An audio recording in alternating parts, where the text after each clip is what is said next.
原来讲嘉义县民雄遮有一片10甲块的殡葬荒地预定地，长期间拢有不少的人士来遮偷盗废品，现场有超过500栋装潢的废料。但昨乡公所和嘉义县环保局伫咧现场会勘，现场拄断一台载废品的卡车驶入来，因为车内也无提出环保清运合法的执照，警方已经伫咧详细调查了。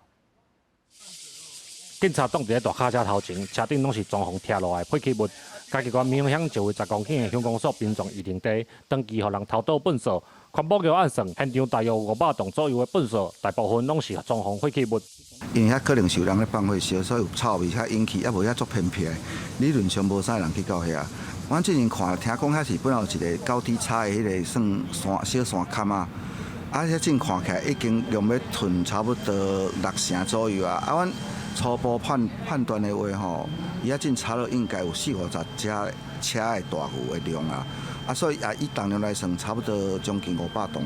乡公所表示，这个殡葬预定地边仔是农地，原地叫是农民伫咧地势较低的所在咧吞吐，想袂到是有人倒废弃物，因为烦恼下骹有台有道的物件，特别开挖追查废弃物的来源。阮有和北道派出所做伙来看，结果抓到现行犯。 所以我即摆北道派出所，我们已经移送这个地检署。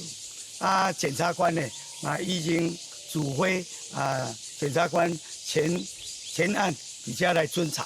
警方现场阁查落来一台大卡车，车顶拢是废弃物，而且嘛无会当处理废弃物的合法执照。不过因为无倒粪扫的行为，甲现场500栋的粪扫嘛无直接的关联。目前警方阁咧追查偷盗粪扫的源头。记者林慧婷，嘉义报道。